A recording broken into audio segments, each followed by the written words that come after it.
गोटे मनोज दासंकर गोटे ओडिशा रे जे कि जड़े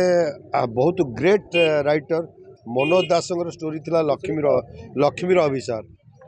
से लक्ष्मीर अभिसार रे मु गोटे मुख्य चरित्र करूली एवं मो देह खराब हो गला जो देह खराब हो गला राति अधरे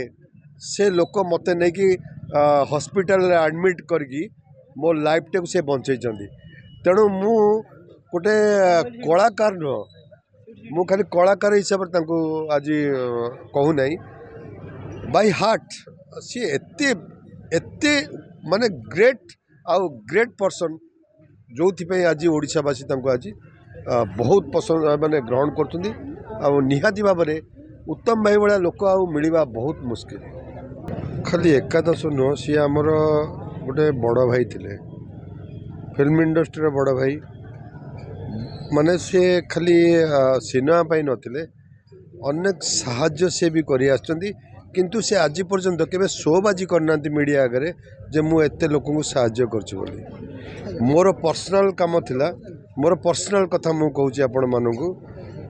गोटे मनोज दासंकर गोटे ओडिशा रे जे कि जड़े बहुत ग्रेट राइटर मनोज दासंकर स्टोरी थिला लक्ष्मीर अभिसार से लक्ष्मीर अभिसार रे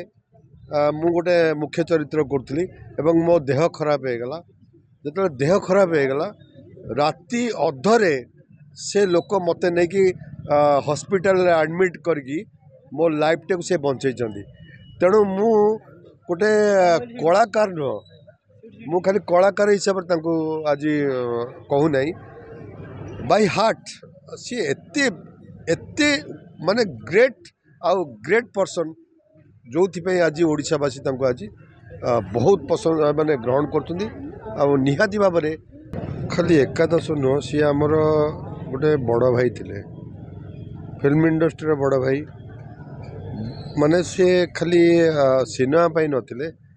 अनेक साहाय्य से भी करि आछंती किंतु से आज पर्यंत केबे शोबाजी करना मीडिया आगे जे मु एते लोकन को साहाय्य करछि बोली मोर पर्सनल काम थिला मोर पर्सनल कथा मु कहूछि आपण मानकु गोटे मनोज दासंकर गोटे ओडिशा रे जे कि जड़े बहुत ग्रेट राइटर मनोज दासंकर स्टोरी थिला लक्ष्मीर अभिसार से लक्ष्मीर अभिसार रे मु गोटे मुख्य चरित्र करूली एवं मो देह खराब हो गला जो देह खराब हो गला राति अधरे से लोक मत नहीं कि हॉस्पिटल एडमिट करके मो लाइफ टाक से बंचई तेणु मु गोटे कलाकार नुह मु खाली कलाकार हिसाब से आज कहूना बाय हार्ट सी एते एते माने ग्रेट आउ ग्रेट पर्सन जो आज ओडिशावासी आज बहुत पसंद माने ग्रहण कर निहाती भाव में उत्तम भाई भाया लोक खाली एकादश नुह सी आमर गोटे बड़ भाई थे फिल्म इंडस्ट्री बड़ भाई माने सी खाली सिनेमा पाई नथिले अनेक साहाय्य से भी करि आछंती किंतु से आज पर्यंत केबे शोबाजी करना मीडिया आगे जे मु एते लोकन को साहाय्य करछि बोली मोर पर्सनल काम थिला मोर पर्सनल कथा मु कहूछि आपण मानकु गोटे मनोज दासंकर गोटे ओडिशा रे जे कि जड़े बहुत ग्रेट राइटर मनोज दासंकर स्टोरी थिला लक्ष्मीर अभिसार से लक्ष्मीर अभिसार रे मु गोटे मुख्य चरित्र करूली एवं मो देह खराब हो गला जो देह खराब हो गला राति अधरे से लोक मत नहीं कि हॉस्पिटल एडमिट करके मो लाइफ टाक से बंचई तेणु मु गोटे कलाकार नुह